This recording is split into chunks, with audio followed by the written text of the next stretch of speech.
I want to go straight into the next chapter.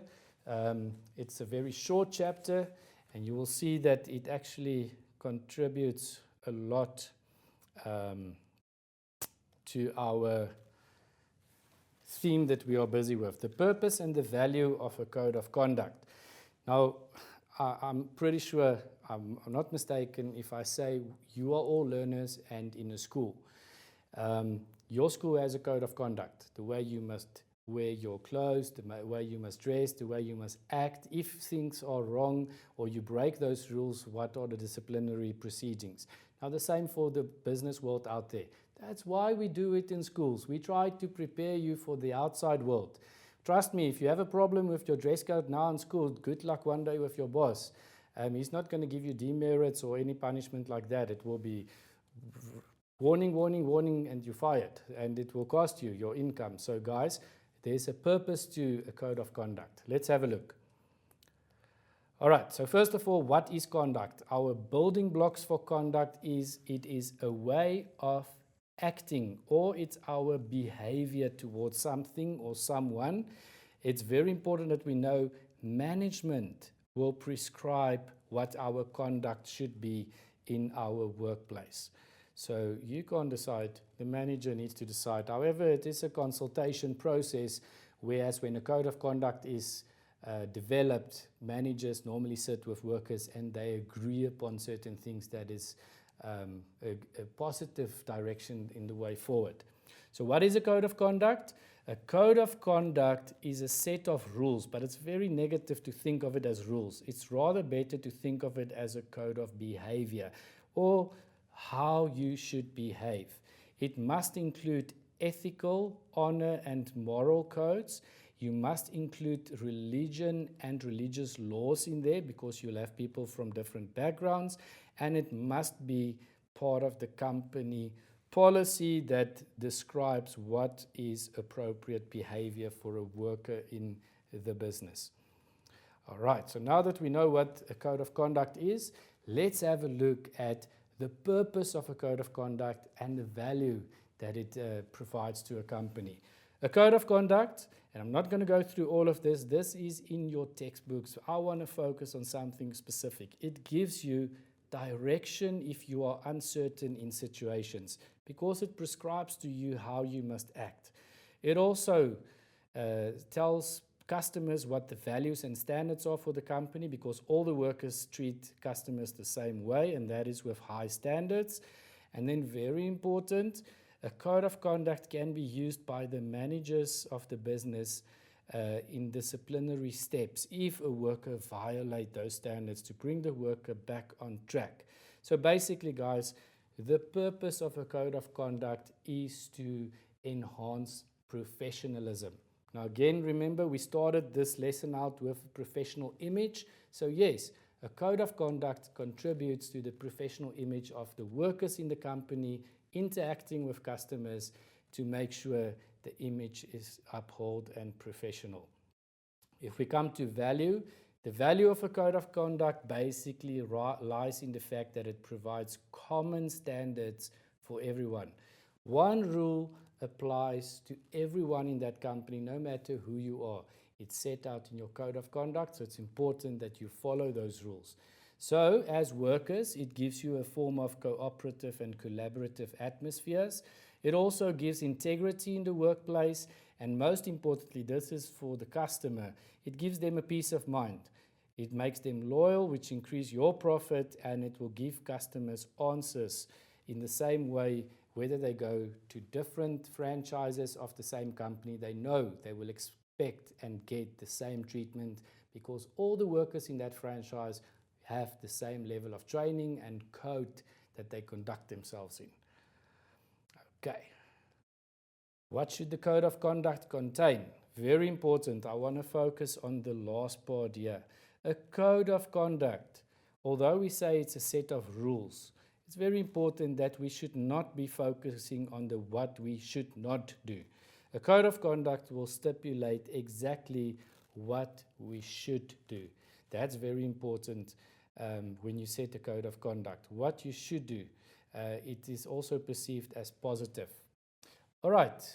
A code of conduct will provide us with guidance, especially on ethical issues, because we never ever want to violate any basic rights of anyone, whether it's the customer or fellow workers. It will also guide a company to use suppliers that are ethical. We don't want to buy stuff from people who got it illegally, like for instance buying products made from endangered species or so. It's prohibited. In other words, it is illegal. And it will also give a form of responsibility to our clients, because it will tell the clients our product is safe to use. They know that because we've got a code of conduct that explains it. So guys, basically what's important when it comes to the features of a code of conduct, what will you find in that code of conduct, will basically describes how to deal with situations as well. Let's have a look. It will tell you how to deal with matters of discrimination and harassment.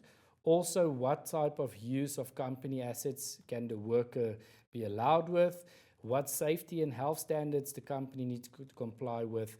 Again, the dress code, how you must conduct yourself in the business, and if you want to complain, how to complain. That's very important in a code of conduct. All right, so disciplinary procedures, I mentioned it earlier on. If you do it the right way, it is there to actually mentor and coach your workers to follow the rules. If, however, they do not follow the rules and conduct themselves in a bad manner that affects your company's principles, you have to first of all give them a verbal warning. And guys, although a verbal warning is verbal, you still write it down as a manager, and the worker signs by it, because you have to have written evidence. After a verbal warning, when you do the same transgression again as a worker, then comes the written warnings, and normally you have to get at least 2 written warnings before the company can decide to fire you because you are not following the rules. If it wasn't for the code of ethics, then the company would not have a foot to stand on to be able to fire you because you broke the rules. Now, ethical test, and this is something that all of us can relate to. How do I know if something is ethical or not? I ask myself firstly, is it legal? If the answer is yes, great. If no, already you've got a problem. Does it hurt anyone? If it's going to hurt someone, it's not ethical. Will it affect me if it was me in that position? Is it fair? Am I being honest here? And if I continue, will I be able to live with myself? So guys, in a nutshell, this is basically the 3 chapters that are standing separately, but we can also look at it as one theme. Starting out with professional image, moving into basic conditions of employment, how to conduct ourselves in the workplace, signing that legal contract, and ending off with following a code of conduct. So let's quickly have a look. There were some questions that came in that I would like to address. And it's important for me that we look at all papers as well, not just talking about it, but also looking at some of the questions here. So one of the questions that came in is, and I said to you it's question 7 of the exam paper. This is from the 2017 National Senior Certificate. The logo of South African National Parks. You have to choose a letter from the extract at the top and link it to the explanation here. Looking through those logos, I've showed you that picture in my presentation as well. Your answer there will be B. It's that one there, South African National Parks. 7.1.2, one aim of the South African National Parks. Now, if you don't know sand parks, that's fine, but let's have a look at the available answers. One aim of South African National Parks, we know it's all about protecting the animals, so the obvious answer will be that one. It will be D. 7.1.3, information on South African National Parks. How can we find information? Which logo represents that? Now, if I see information, I'm looking for, in tourism, normally an I. And there's that one, so the answer will be C. The last one, 7.1.4, the availability of accommodation at South African National Park. You want to book accommodation there, which logo will assist you? Now, there's 2 left. This one here says book your trip. Now, if I book my trip, obviously I want to sleep as well, so the common answer there will be A. Another question that we can have a look at is the case study. Remember I taught you these questions can be in case studies. Here's a photograph of a game ranger. It says in the bubble, Sawubona, my name is Nkosi Shaba. I am about to board this helicopter to do a routine patrol of the wildlife in the Kruger National Park. Now, it seems pretty clear what he's about to do. Let's see what the question says. 7.2.1. State two aspects of Nkosi Shaba's dress code. You see, they are asking you about dress code. That will show you that the company Sandparks have professional image. Now guys, can you see they've combined two chapters here. We're talking about dress code, which can be in the Conditions of Employment Act and in your contract. However, it all contributes to professional image. Two elements. Let's quickly have a look. What in this picture tells you that he's professional? In my opinion, I will firstly say, well, he has badges that indicates he's working for Sandparks. That's a way of a dress code that is a uniform supplied by Sandparks. And next, I can definitely tell he's very presentable. His shirt is tucked in, he's got a belt, formal pants, and you can see he's dressed for the part. So that would be my answer, that he's dressed appropriately, neat according to the specifications, and he wears the badges that tells that he's working for Sandparks, which is professional. All right. 7.2.2, refer to Nkosi's words in the speech bubble. Discuss one way in which routine patrols show that Sandparks has an environmental policy. Yo, that sounds big. Not to stress, we have to understand that if you have a environmental policy, there will be specifications on what you do to not harm the environment.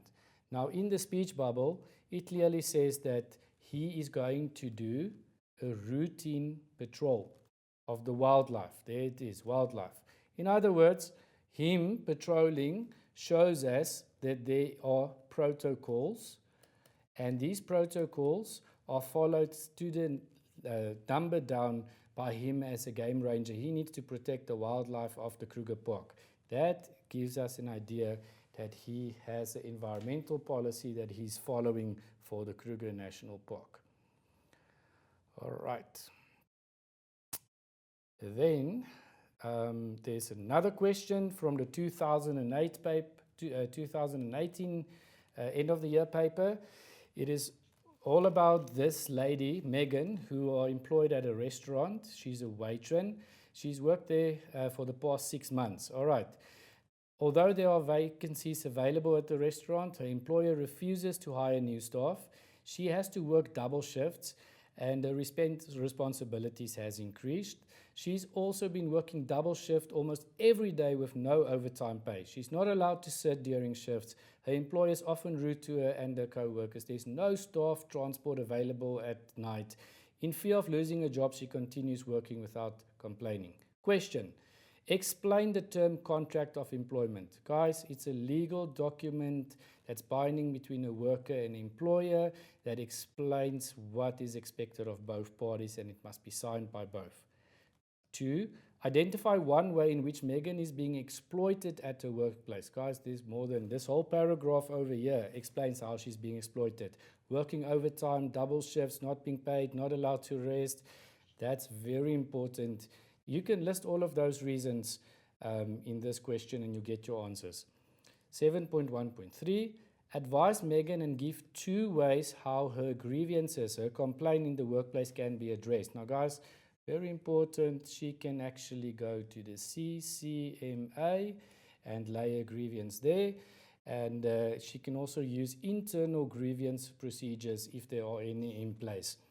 The last one, discuss 2 ways in which the current working conditions can impact Megan's work ethic.